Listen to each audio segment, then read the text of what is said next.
Hey everyone, I'm Big Boss here. As you can tell by the title of the video that you clicked on, we're talking Nintendo, but more specifically, we got a birthday to celebrate. That's right, it's the birthday of the Nintendo 64. Well, at least here in America anyway.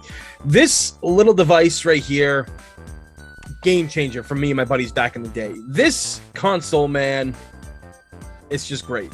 It's a console that brought a lot of joy to us when we were younger. Now, we also have played a lot of games up until this point. We were playing things on the PlayStation, and we're playing things on the Super Nintendo, the regular Nintendo, the Sega Genesis, and those consoles blew us away graphically with how great those things were. And I still say that the Sony PlayStation 1 makes me feel like I saw a true change in the landscape of gaming.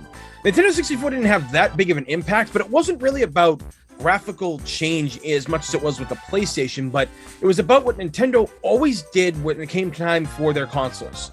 Just make and publish great games. And I feel that they did just that when it came time for the N64.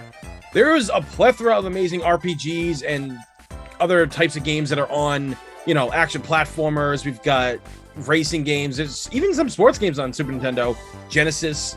Amazing. But when it comes to the N64, there was a lot to love. Now, I remember the lead up to this, and I didn't get one right off the bat. Not right off the bat, but a few of my friends and my cousins did. And playing that was like a worldwide opening for me. I was just like, oh my god, this is PlayStation's doing all these things, and now Nintendo's kind of doing the same thing. They're going this 3D route. This is amazing. Look at this. This is incredible. Mario 64 just blew my mind. It was an absolutely incredible game back then to really just see what it could do, right?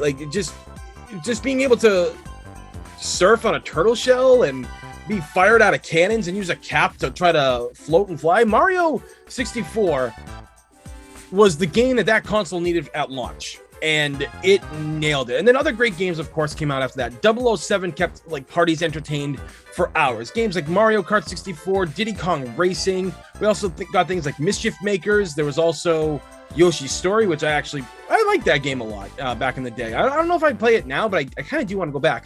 Mario Tennis was absolutely amazing. The Mario Party franchise, ladies and gentlemen, unreal. You've seen it here on this channel before. I have clips up here and past playthroughs of these games. Me and my friends for years up until this day have still gotten to together, and we have played these games, and I gotta tell you, it's amazing. From start to finish, every time we play, it's always a blast. It's tougher now to get my friends together because a lot of them some of them live a little bit further away. They're busy with their jobs, and it's understandable. But I gotta tell you, those times in my life were some of the best moments playing these games. And when things like Super Smash Brothers came around, oh my god, did all of us just play that game non-stop to unlock all the characters, when we got the guide showing where the hidden characters were and how to get them. And this was just insane for the time. And the controllers, I know a lot of people crap on the controllers, but I like the design. I like the controllers. I think they're actually a lot of fun. And when you got used to them, you could play pretty much any of the games that were on there. And I felt for racing games, sometimes the controllers actually worked pretty good. It was actually funny. My cousins had the steering wheel for the N64 back in the day, and it didn't work that well. Maybe it's because, I was 9 years old then, so it was a different time. But I gotta tell you, it didn't work well when I played Diddy Kong Racing on there. It really didn't. But they even got Resident Evil 2 on this thing, ladies and gentlemen. Resident Evil 2 got put on this, all right? This awesome little console right here got Resident Evil 2 on here. And we eventually almost got Resident Evil 0, but unfortunately, we did not. We only saw a fraction of what that looked like. But the option to play 4 players for a lot of these games that came out was a big deal. Bomberman 64 was amazing. I can remember a time where me and my friends, we would just be playing Super Nintendo or the Genesis. We'd be playing Sonic the Hedgehog games, playing things like Pocky and Rocky, or we played Contra, or whatever the case was. We played those games and we had a blast, but there was always somebody else there that we had to swap off things with. But with the N64, there was no more of that. We got to play all these great party games, all these great 4-player games, these great third-party games that came to the console and everything. I mean, even playing things like Banjo-Kazooie and then Donkey Kong 64 was truly a fun game. And the battle mode that they had in that for the 4-player option was great. They didn't have to put that in there, but they did.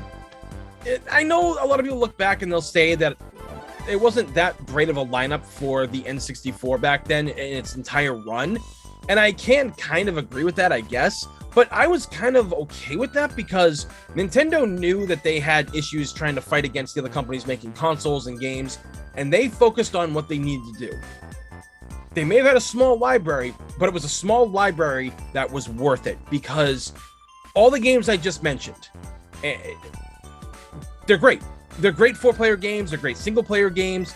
There's a lot of love to be had on this console with the games that came to it. And I think Nintendo truly understood that. And even games that were ported. I think companies that wanted to make games or just port their games to the N64 realized that too.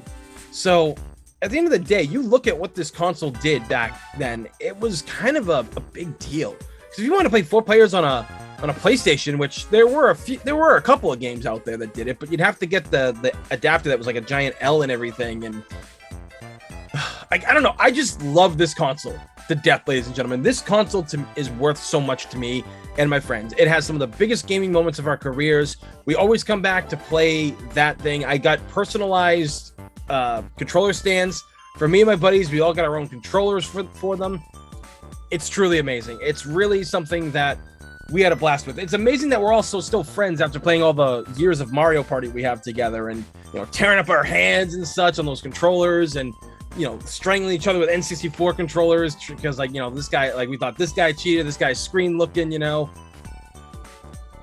It really just was an amazing console for its time. 25 years later, and I don't feel exactly old when I hear this. I'm 34 now, but I kind of feel that I wish I could go back in time to play those moments again with my friends because I don't get to see them a lot these days. Some of them live a little bit further away. Some of them are busy with their jobs and families, and I can respect and understand that. I totally get that. It's just kind of a bummer, because that was an amazing moment in my life with my friends that, sure, we've had a lot of fun with the Super Nintendo and the GameCube and the N64 as well, and later consoles, but the N64 itself just really did a lot for our friendships, despite somehow not destroying them with Mario Party. So I don't know.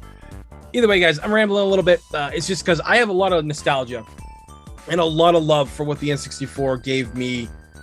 It gave me so much back in the day. It really did. And it gave a lot to a lot of people too, and gave birth to certain franchises and continued franchises that we knew and loved. So, happy birthday to you, Nintendo 64. You one in a million, and you did good while you were around.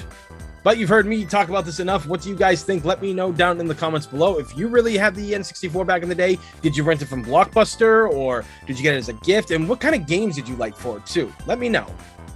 So with that being said, please thumbs up and subscribe because it's free. In this day and age, free is a damn good thing. As always, everybody, thank you for watching. I'm One Big Boss, and I will see you all next time. Hey guys, thanks again for watching this video. If you can give it a share, that'd help my channel out big time. Follow me on Instagram and Twitter, where I'm most active. Links down below in the description. Many thanks again, guys. Greatly appreciated.